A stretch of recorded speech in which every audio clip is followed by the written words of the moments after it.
The morning sun slid gently through the kitchen window of the Whitmans' townhouse in Boston's Beacon Hill, casting soft gold across the tiled floor.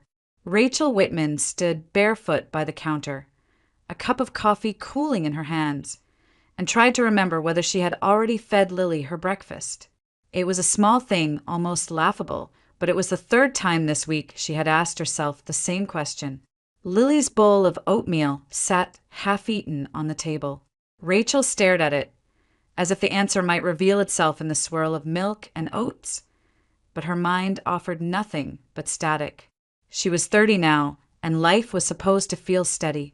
She had a husband, Daniel, a man from one of Boston's most established families. She had a daughter, 2 years old and bright as sunlight.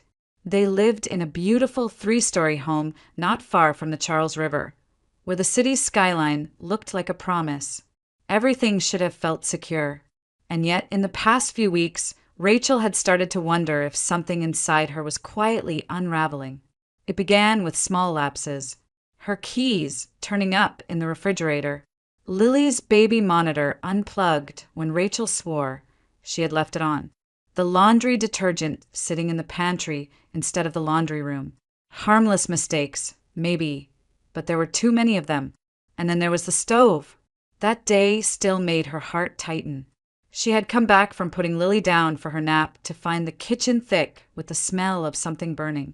A pot on the back burner was smoking, the flame still high beneath it. Rachel remembered turning it off. She was sure she had, but when Daniel rushed in, his face pale, he only stared at her with a kind of cautious concern that cut deeper than any accusation. "You need to be more careful," he'd said quietly, lifting Lily into his arms as if Rachel herself might be a danger. After that, the fear took root. It followed her through the day like a shadow, whispering questions she couldn't answer. Was this normal exhaustion? The after effects of pregnancy, maybe? Postpartum fog that had lingered too long? Or was it something worse? Something she couldn't bring herself to name? One night, the unease sharpened into something stranger. Rachel had been folding laundry in the bedroom, the house silent except for the hum of the heater, when she heard it, a soft, lilting laugh. A woman's laugh. It drifted down the hallway, light and teasing, as though someone were standing just beyond the doorway. Rachel froze, listening. "Daniel!" she called, but there was no answer. She stepped into the hall, her pulse quickening. "Hello." The sound vanished as suddenly as it had come. When Daniel came home later, she told him about it, trying to sound casual. He chuckled and kissed her temple. "You probably imagined it. You've been tired." But Rachel knew she hadn't imagined it. The laugh had been too real, too close. And now, sometimes when she was alone, she thought she heard it again, a fleeting giggle in the next room, gone when she turned her head. She didn't tell anyone else. Not Hannah, her twin sister, who would worry herself sick. Not her co-workers at the law firm, where she hoped to return soon and maybe earn a promotion. The last thing Rachel needed was whispers about her mental state circulating through the office. So she kept it to herself. She forced smiles at the playground, double-checked the locks and switches before bed, wrote reminders on sticky notes she plastered around the house like a desperate breadcrumb trail. And still, there were moments when she stood in the kitchen or the nursery and felt as though reality itself was shifting beneath her feet. On that Saturday morning, as Lily giggled from her high chair and Daniel hummed absently over his phone, Rachel leaned against the counter and pressed her palms together, trying to steady her breath. Maybe this was just stress. Maybe she was overreacting. But deep down, a quiet dread had begun to coil in her chest, the sense that something was wrong, and not just with her memory. Something deeper, something she couldn't see yet. And as the light poured through the windows of the Whitman home, Rachel felt the first tremor of a fear she could not name. The fear that she was losing her grip on herself, or worse, that someone else was loosening it for her. For years earlier, Rachel Whitman had been a very different woman. Fresh out of law school, she'd landed a coveted junior associate position at a mid-sized firm in downtown Boston, a place where ambition hummed in the hallways and partners spoke in clipped tones about billable hours and precedent-setting cases. Rachel was eager, hungry to prove herself, and reckless in the way only people in their 20s could be. That recklessness is what led her into the affair. It had started innocently. Long nights reviewing contracts with her supervising attorney, late dinners that bled into confessions about dreams and disappointments. He was older, charismatic, and married, though he always spoke of his marriage as if it were already over. Rachel believed him, or perhaps she simply wanted to. The affair remained a secret until the day his wife found out and arrived at the firm in a storm of fury. Within a week, Rachel's employment was terminated by mutual agreement. She left the office carrying a single box of belongings and a shame so heavy it felt like an extra weight on her chest. The weeks that followed blurred together. Rachel stopped answering calls from friends. She stayed in her apartment for days, curtains drawn, meals forgotten. The ambition that once burned inside her was reduced to ash. She told herself she had ruined everything: her career, her reputation, her future. In the quiet of those long nights, she even told herself she deserved it. It was Hannah who refused to let her sink. Her twin sister had always been the steadier one, practical where Rachel was impulsive, grounded where Rachel chased ideals. Hannah showed up uninvited one afternoon, standing at Rachel's door with takeout and a look that allowed no argument. She sat her sister down and told her, gently but firmly, that this was not the end of her story. "One mistake," she said, "doesn't define your life. Not unless you let it." Hannah insisted Rachel see a therapist. She dragged her to morning walks along the Charles River, made her throw away the baggy clothes she'd been hiding in, and helped her pick out a new haircut that made her feel like herself again. Slowly, piece by piece, Rachel began to rebuild. She applied for new jobs, swallowed the sting of rejection, and learned to talk about the affair without flinching. The guilt didn't vanish, but it stopped being the thing that defined her. When she finally landed a new position at a smaller firm in Cambridge, she promised herself she would do everything differently this time. No shortcuts, no entanglements, no letting someone else's choices derail her own. For the first time in months, Rachel felt like she could breathe. It was there, in that second chance she had built from the wreckage of her past, that Daniel Whitman walked into her life. He wasn't a lawyer, but a client, the son of a prominent construction magnate looking for legal advice on a zoning issue. Rachel noticed him first as a presence. Confident but not arrogant, polite but distant, the kind of man used to being listened to. Their early conversations were all business, clipped and professional. Yet, something softened as the meetings went on. A lingering glance, a joke shared over coffee, a spark she hadn't expected and wasn't sure she wanted. Daniel asked her out months later, long after the case had concluded. Rachel hesitated at first. Her last relationship had cost her everything, and the idea of letting someone close again terrified her. But Daniel was patient. He invited her to dinner, and when she said no, he asked again, this time suggesting something casual, just a walk along the river. She said yes. The walk turned into dinner, dinner into weekend trips. Slowly, quietly, Rachel's heart thawed. The affair with her former boss faded into a scar, still visible, but no longer painful to touch. With Daniel, things felt different. Safe, steady, full of possibility. She could not have known then how complicated that possibility would become. But in those early days, standing beneath the autumn trees as leaves drifted into the Charles, Rachel believed she had finally outrun her past. And for a while, she truly had. The wedding had been a quiet, elegant affair on a crisp October afternoon. Just family and a handful of close friends gathered in a historic chapel on the outskirts of Boston. Rachel remembered every detail. The faint scent of lilies in the air, the way Daniel had looked at her as she walked down the aisle, the soft tremor in his voice when he said, "I do." For the first time in years, her life felt like it was moving forward again, toward something steady and good. Victoria and Richard Whitman welcomed her warmly into the family. They were formidable figures in Boston's business circles. Richard, the head of a decades-old construction company, and Victoria, his meticulous partner in both life and work.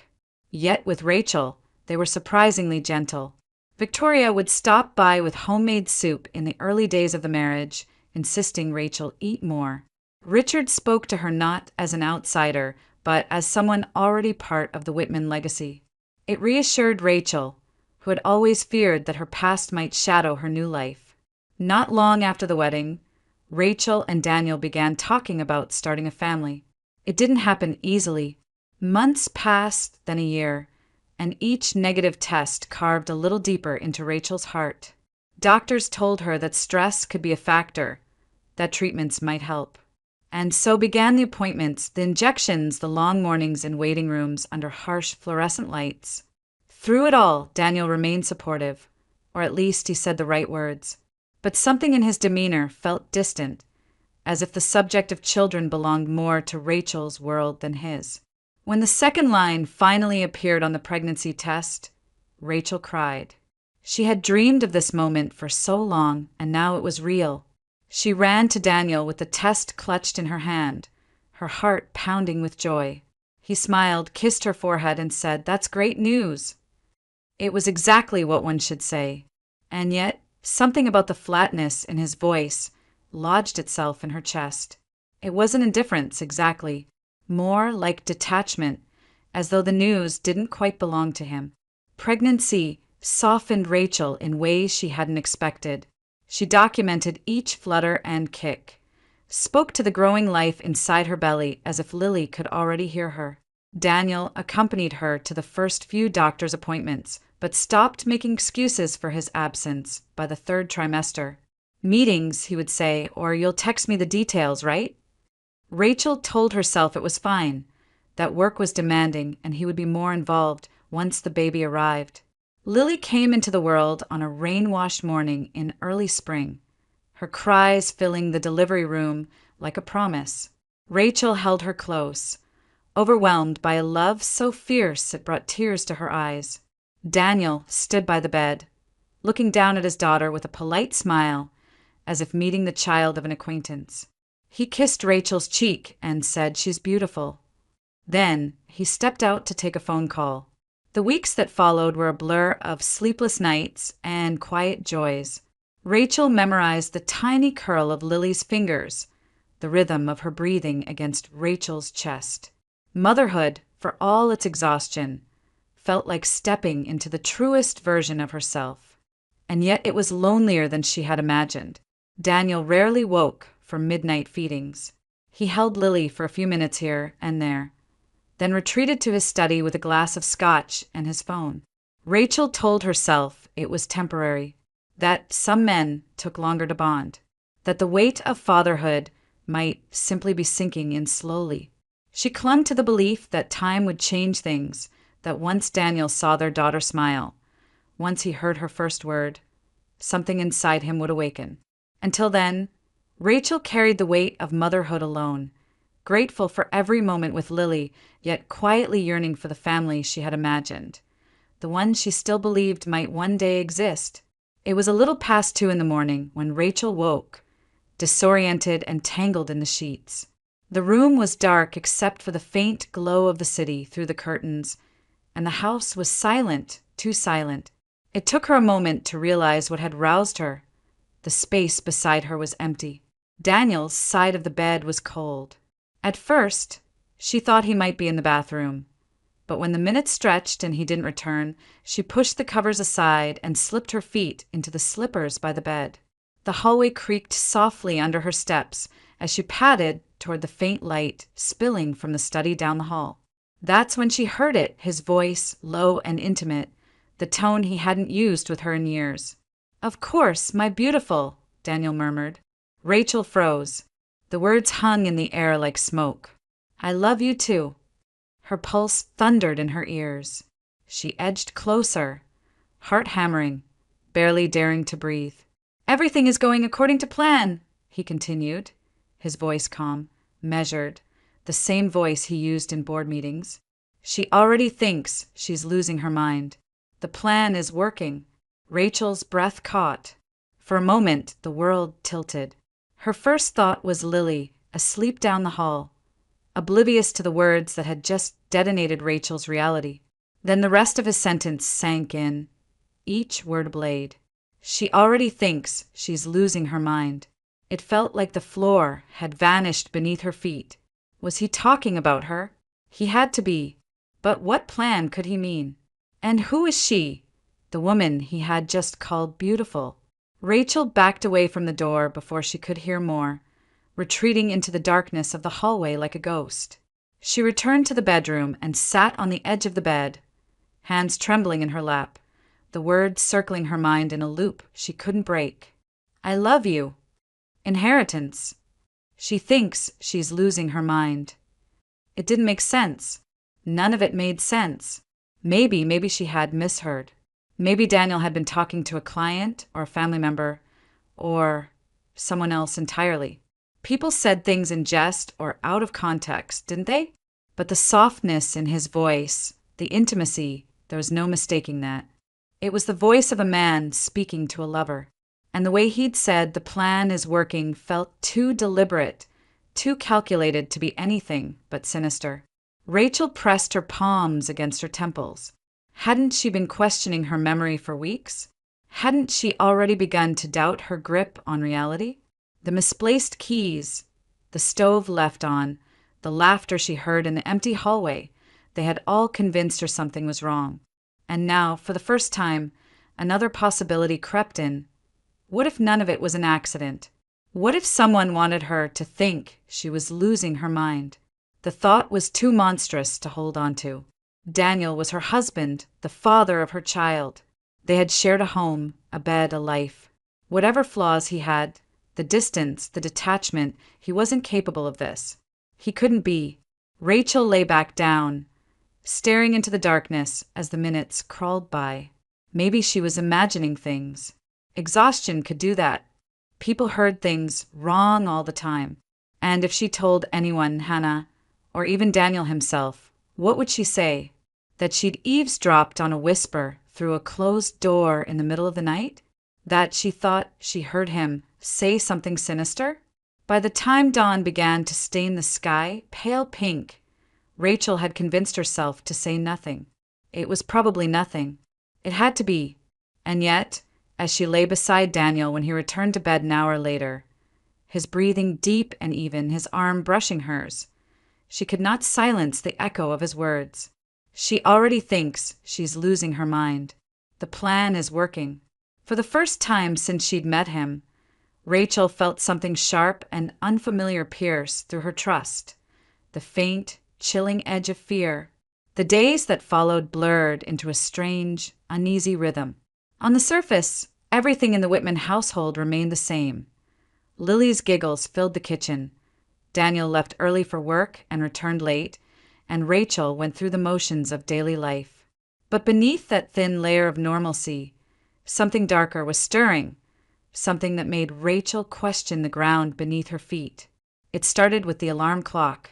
Rachel always set it for 6:30 a.m., just enough time to get Lily ready for daycare and herself prepared for the day. Yet, twice in 1 week, she woke in a panic to find the clock flashing 7:45. The alarm hadn't gone off. She was sure she'd set it. Daniel, still half asleep beside her, had only murmured, "Maybe you forgot." It was possible, she supposed. People forgot things. But she had never once forgotten that alarm. Then there were the misplaced objects. Her car keys in the bathroom cabinet, Lily's pacifier in the freezer, an unopened bill torn in half and stuffed behind the couch cushions. At first, Rachel chalked it up to exhaustion. Sleep deprivation could make anyone careless. But a pattern soon emerged. These strange occurrences only seemed to happen when Daniel was home. On the days he traveled for work, everything was where she left it. One afternoon, she opened her phone and felt her blood run cold. A call had been placed from her number to a woman she didn't know. Another time, she discovered a photo posted to her social media account that she had never taken. Daniel brushed it off with a laugh. You probably forgot. Or maybe Lily grabbed your phone, he teased, though Lily was far too young to manage such a thing. His casual explanations did nothing to calm her. If anything, they deepened the knot of dread in her chest. The moment that broke something inside her came on a Tuesday morning. Rachel had been folding laundry when Daniel's voice called from the kitchen, urgent and sharp. "Rachel, come here." She rushed downstairs to find him standing by the stove, holding Lily in his arms. A pot of water was boiling over, steam hissing angrily against the burner. "You left the stove on," he said, his tone measured but heavy with disappointment. Lily could have been hurt. Rachel stared at the stove, her heart racing. She was certain she hadn't used it that morning. She hadn't even been near the kitchen. "I didn't," she began, but Daniel only sighed and shook his head. "You've been forgetful lately," he said gently, like someone delivering bad news. "It's okay. It happens. But maybe we should talk to someone, a doctor, just to be safe." The words landed like a blow. Talk to someone. She knew what he meant. A therapist. A neurologist. Someone to confirm what she was beginning to fear. That something was deeply wrong with her mind. That night, she lay awake long after Daniel had fallen asleep, replaying the day over and over. Had she turned the stove on without realizing it? Had she placed that call? Posted that photo? Every certainty she'd once had about herself felt as though it was slipping through her fingers. But even as the doubts consumed her, a quiet voice in the back of her mind whispered what she could not yet admit. These incidents weren't random. They were happening too precisely, too deliberately, like pieces of a puzzle she couldn't yet see. Daniel, meanwhile, continued to play the part of the patient, concerned husband. He spoke softly about his worries for her, offered to schedule appointments, and reminded her that seeking help was nothing to be ashamed of. Rachel nodded along, but each word made her chest tighten. If he was right, if she was truly losing her grip, then she was a danger not just to herself, but to Lily. But if he was wrong, if her instincts were right, then something far more terrifying was happening in that house. And either way, the thought clawed at her as she drifted into uneasy sleep. She was no longer sure she could trust her own mind, or the man sleeping beside her. By the time Rachel finally called Hannah, her hands were shaking so badly she nearly dropped the phone. They met that afternoon in a quiet cafe near the public garden, the kind of place they had once gone to gossip about work and talk about dreams. Now, Rachel stared into her untouched cup of tea and tried to steady her breath as she told her sister everything. Every strange incident, every misplaced object, every creeping doubt that had taken root in her mind. When she described the night, she overheard Daniel's conversation. The whispered, "I love you," the mention of inheritance, and the chilling words about her losing her mind. Hannah's expression hardened. She didn't interrupt. She didn't laugh or tell Rachel she was imagining things. When Rachel finally fell silent, Hannah reached across the table and took her hand. "Rach," she said quietly, "I don't think this is about you forgetting things. I think Daniel is trying to make you look unstable." Rachel blinked. Why would he do that? Hannah hesitated, choosing her words carefully. "Because if you're declared mentally unfit, he can take Lily. He can take control of everything, custody, property, any inheritance tied to her. And if he's talking about a plan, it sounds like this isn't spontaneous. He's building a case." The idea was so monstrous, Rachel wanted to reject it outright. Daniel was her husband. He might be distant, inattentive, even cold, but this? It felt too calculated, too cruel. And yet, the puzzle pieces slotted into place with disturbing ease. The alarm clock, the misplaced items, the stove, the phone calls, the voice in the night. "What do I do?" Rachel whispered. Hannah leaned in, her voice low and deliberate. "You stop relying on your memory and start relying on evidence. If he tells you to do something, like cook a certain meal, record it on your phone. If he says you forgot something, you'll have proof of what he actually said." Rachel nodded slowly. That made sense. Hard evidence couldn't be dismissed. And more importantly, Hannah continued, you need eyes on what's happening when you're not looking. Cameras, discreet ones placed around the house, living room, kitchen, nursery, anywhere he might try something. If you're imagining things, the footage will show that. But if you're not, her words trailed off. But the implication was clear. If Rachel wasn't imagining things, the footage would expose the truth, whatever it was. Rachel hesitated. The idea of installing cameras in her own home felt invasive, even paranoid. What if I'm wrong? She murmured. What if I really am losing it? Then the cameras will prove that too, Hannah said gently. But here's the thing, Ratch. If you were truly losing your mind, would you be questioning it this way? Would you be this desperate to make sure you're not? Rachel stared down at her tea, cooling untouched between them. Hannah's logic was unshakable, and beneath the fear, a thin thread of resolve began to weave itself into something stronger. They talked for another hour, sketching out details, where to place the cameras, how to keep them hidden, how to back up the footage without Daniel knowing. Hannah promised to help install them and to check in regularly. Before they parted, she squeezed Rachel's hand again. You're not alone in this, she said, and you're not crazy. That night, after Lily was asleep and Daniel had retreated to his study, Rachel moved through the house with deliberate care. She tucked a small camera high on the bookshelf overlooking the kitchen. Another went behind a row of picture frames in the living room. A third, the smallest of all, nestled discreetly atop the nursery bookshelf. By the time she was done, her heart was pounding, her palms damp with sweat. It felt wrong, deceitful, even to surveil her own husband. But as she stood in the darkened hallway, listening to the faint hum of the baby monitor, she knew this was her only chance to know the truth. For weeks, Rachel had been living inside a fog of doubt. But now, for the first time, she felt a fragile sense of control returning. One way or another, the cameras would tell her if the nightmare unfolding around her was real, or if it was all in her head. The next morning began like any other, until Rachel walked into the kitchen. She stopped dead in the doorway, her breath catching in her chest. The floor was covered in shards of broken dishes. A trail of flour snaked across the tiles.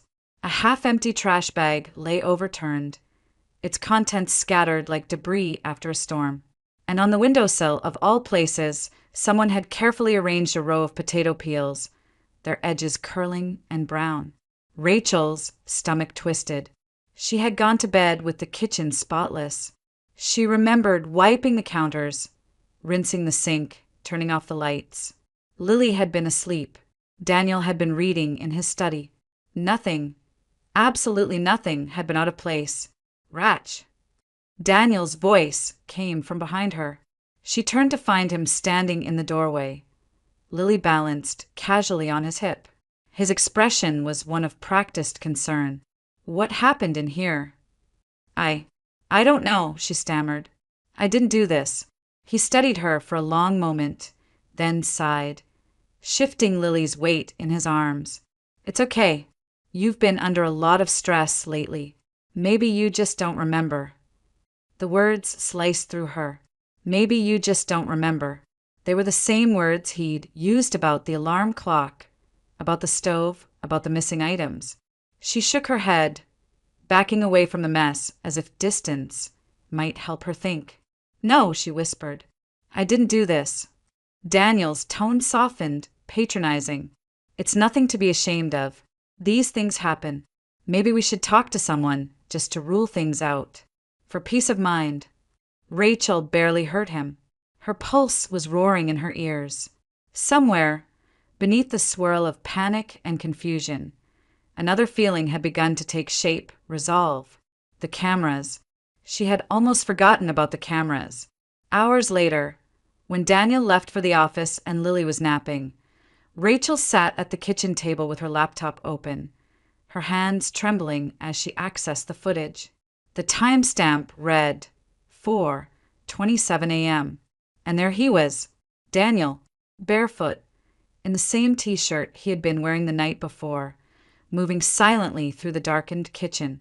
Rachel's breath hitched as she watched.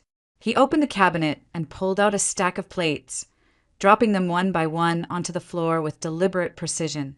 The crash of shattering porcelain was loud enough to wake anyone, but she hadn't stirred. Then he opened the trash bin, appended it across the tiles, and walked over to the counter, peeling potatoes with slow, methodical movements before placing the peels neatly on the windowsill. At 4:33 a.m., he reached into his pocket, took out his phone, and tapped the screen. A few seconds later, laughter, soft, female, and unmistakable, filled the room.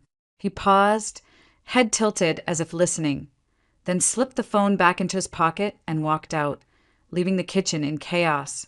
Rachel's hand flew to her mouth. She replayed the clip twice, 3 times, each viewing tightening the knot in her chest. There was no doubt, no room for misunderstanding. This wasn't forgetfulness. It wasn't postpartum fog or stress or exhaustion. This was deliberate, calculated, cruel. And in that moment, the weight she had been carrying, the shame, the fear, the doubt, shattered like the plates on the floor. She wasn't losing her mind. She never had been. Her first call was to Hannah. "You need to come over," Rachel said, her voice shaking. "I have something you need to see." Hannah arrived within the hour. Together, they watched the footage in silence. When it ended, Hannah sat back, her face pale, but her eyes blazing. "This isn't just manipulation," she said finally. "This is abuse. Psychological abuse. And it's criminal." Rachel nodded, though the word criminal seemed too small for what she had just witnessed. It wasn't only her sanity Daniel was trying to dismantle. It was her credibility, her motherhood, her future. For weeks, she had lived inside a nightmare of her own doubts. Now the truth was laid bare in pixel and timestamp.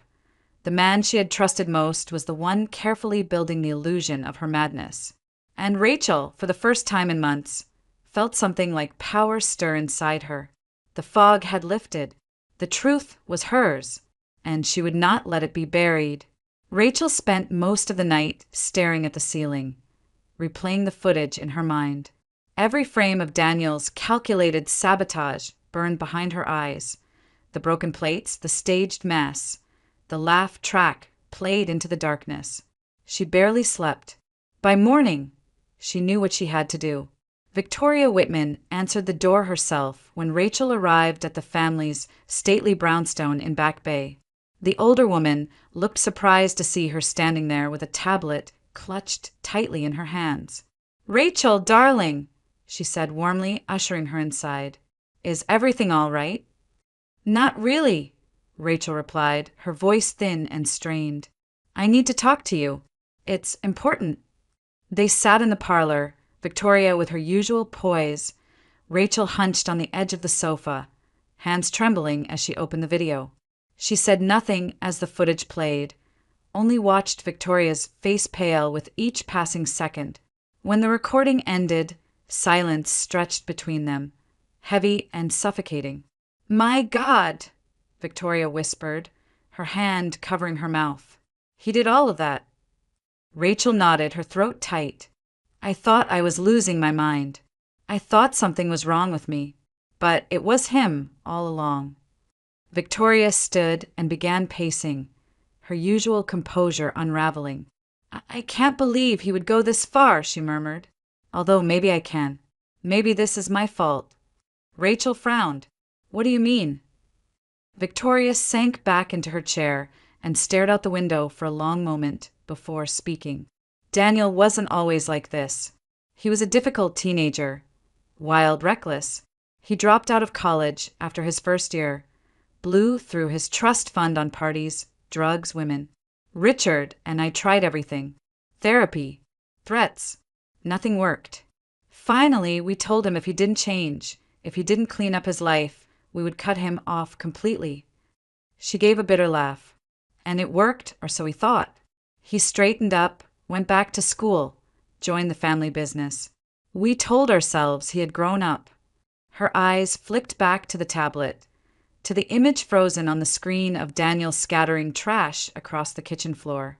But maybe he just learned how to hide who he really was. Rachel listened in silence, a hollow ache forming in her chest. It was strange. She had always seen Daniel's parents as distant but dignified, pillars of propriety. Now, watching Victoria's guilt crack her polished exterior, Rachel felt a flicker of something unexpected: pity. "There's something else you need to know," Victoria said after a long pause. "When Lily was born, Richard and I revised our estate plan. Everything, the company, the properties, the investments, is set to go to her when she comes of age. Not Daniel.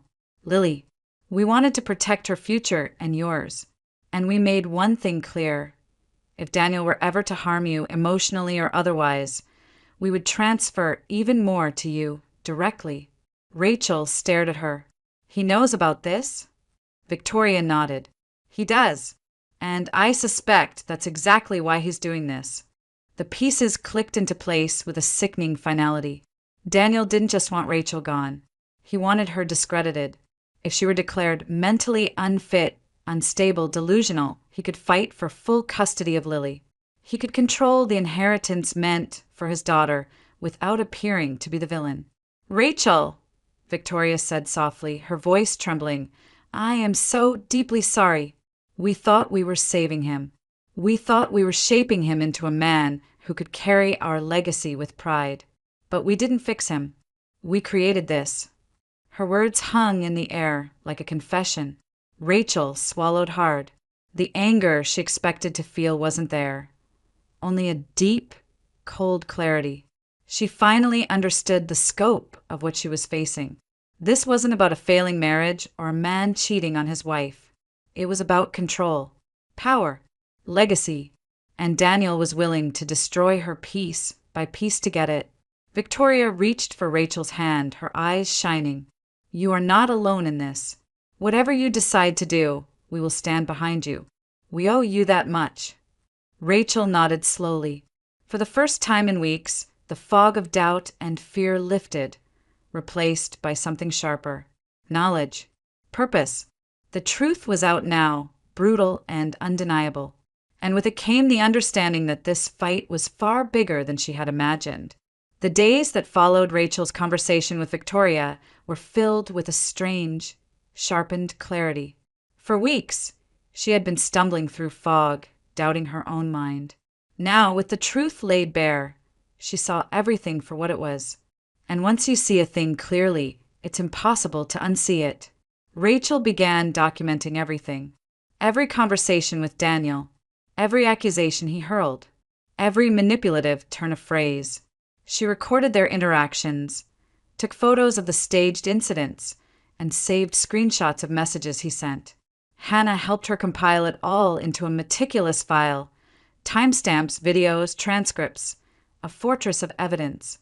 And when Rachel reached out to a family law attorney recommended by one of Hannah's friends, the woman listened quietly before nodding. "You're doing the right thing," she said. "This isn't just manipulation. It's a premeditated attempt to undermine your mental fitness. Courts take that very seriously." Meanwhile, Daniel's behavior began to shift. The easy charm that had once cloaked his cruelty started to fray at the edges. He snapped at Rachel over trivial things: the way she folded Lily's clothes, the fact that dinner wasn't ready when he walked in the door. His tone sharpened, his patience thinned. And when his attempts to provoke her failed, his frustration grew. One evening, Rachel was upstairs putting Lily to bed when a sharp crash echoed from the living room. Heart pounding, she rushed down the stairs and stopped cold. Daniel was standing by the bookshelf, a small camera clutched in his fist. Its plastic casing was cracked, the lens dangling uselessly. "What the hell is this?" he roared, his face flushed with fury. "You're spying on me now? In my own house?" Rachel's heartbeat thundered in her ears, but she didn't back down. "I know what you've been doing, Daniel," she said quietly. "I know about the stove, the broken dishes, the laughter, all of it." For a heartbeat, something flickered in his eyes: surprise, maybe even fear, before it hardened into rage. You're delusional, he spat. You're losing it, and now you're fabricating stories to cover your own breakdown.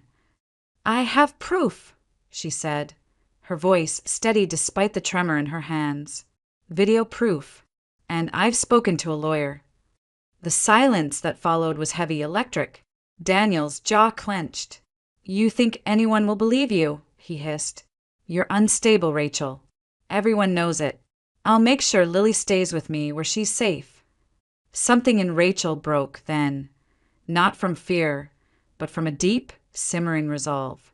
No, she said, her voice rising for the first time. You don't get to decide that anymore. Daniel's face twisted. You're nothing without me, he snapped. You have no job, no money. Do you really think you can take her and walk away? Rachel held his gaze. Watch me. That night, while Daniel was out pacing the yard and muttering into his phone, Rachel packed. She moved quietly but quickly. A suitcase of clothes, Lily's favorite stuffed rabbit, the folder of evidence she had compiled. When Lily stirred awake, Rachel whispered soothing words and wrapped her in a blanket. They slipped out of the house just after midnight, the cold Boston air biting at Rachel's cheeks. Hannah was waiting at the curb, her car idling under the dim streetlight. When Rachel climbed in, Lily still asleep against her shoulder, Hannah reached over and squeezed her hand. You're safe now, she murmured. Rachel looked back once as the house receded into the distance. The windows glowed faintly in the dark, a hollow shell of the life she had once dreamed of. But she felt no regret, only relief, only strength. For the first time in years, Rachel wasn't doubting her memory or questioning her sanity. She wasn't shrinking herself to fit into someone else's version of reality. She was taking back control for herself and for Lily. And as Hannah's car carried them toward the city, Rachel knew there was no turning back. Whatever came next, the legal battle, the confrontation, the storm that was surely ahead, she was ready for it. Because the woman who had once been afraid of losing everything had already lost enough. Now she was done being afraid. The weeks that followed were a blur of paperwork, meetings, and courtroom hearings. But through it all, Rachel felt a quiet, unshakable resolve she had never known before. For the first time in years, she wasn't second-guessing herself. She wasn't shrinking to fit into someone else's story. She was writing her own. With Hannah's help and her lawyer's guidance, Rachel filed for divorce and petitioned for full custody of Lily. Along with the petition, she submitted everything: the videos, the audio recordings, the screenshots, the detailed log of every manipulation and every attempt Daniel had made to undermine her. The evidence painted a damning picture, not of a woman losing her grip on reality, but of a calculated campaign to destroy her credibility and seize control. Daniel fought back, of course. He filed his own claims, accusing Rachel of instability and unfitness as a mother. But when the footage was played in court, the scene of him smashing plates, scattering trash, playing recordings of laughter in the dead of night, the room fell silent. Even Daniel's attorney shifted uncomfortably as the judge's eyes darkened with disapproval. In her ruling, the judge's words were clear and unequivocal. Rachel was not only mentally sound but had demonstrated extraordinary strength and composure under sustained psychological abuse. Daniel, on the other hand, had shown a deliberate pattern of coercive control and emotional manipulation. Custody of Lily was awarded solely to Rachel, with Daniel granted only limited, supervised visitation. The legal consequences didn't stop there. Victoria and Richard, horrified by the full extent of their son's actions, acted swiftly. They cut off his access to family funds, revoked his position at the family construction company, and released a formal statement disavowing his behavior. Privately, Victoria met Rachel after the final hearing and took her hands. "You saved Lily from growing up in a house built on lies," she said softly. "I failed my son once. I will not fail my granddaughter." Rachel didn't know how to respond. Forgiveness wasn't something she could offer easily, not yet. But there was solace in knowing Lily's future would no longer be defined by Daniel's choices. In the weeks that followed, Rachel found a small but charming house on a quiet, tree-lined street in Cambridge. It wasn't grand like the Whitmans' estate, but it was theirs. Every room was a blank page waiting to be filled with new memories. Lily's laughter echoed down the hallway as they unpacked boxes and painted walls in shades of soft green and pale yellow. For the first time in a long while, Rachel felt safe. The trauma didn't vanish overnight. There were moments when she woke in the dark, heart racing, half expecting to hear phantom laughter in the hallway. But then she would hear Lily's gentle breathing in the next room, and the fear would ebb away. Healing, she realized, wasn't a single event. It was a series of small choices to keep going, to rebuild, to believe in herself again. On a crisp afternoon in late October, Rachel and Lily sat together on a park bench beneath a canopy of amber leaves. Lily was chasing squirrels across the grass, her laughter bright against the rustle of autumn wind. Rachel watched her daughter and felt a peace she hadn't known in years settle over her. The weight that had pressed against her chest for so long was gone. She thought about everything that had happened, the gaslighting, the manipulation, the courtroom battles. And then she thought about what had come after, the strength she had discovered within herself, the life she was building for her daughter, the woman she had become through it all. A leaf drifted down and landed in her lap, its color a deep, fiery red. Rachel held it for a moment, smiling to herself. She had never been losing her mind. She had been losing the illusions that kept her bound, illusions about love, about loyalty, about who she was supposed to be. And in their place, she had found something far more powerful: truth, freedom, and a future that belonged entirely to her and Lily. The past, with all its shadows, was behind her now, and as Lily ran back to her with a smile wide as the sky, Rachel knew they were exactly where they were meant to be.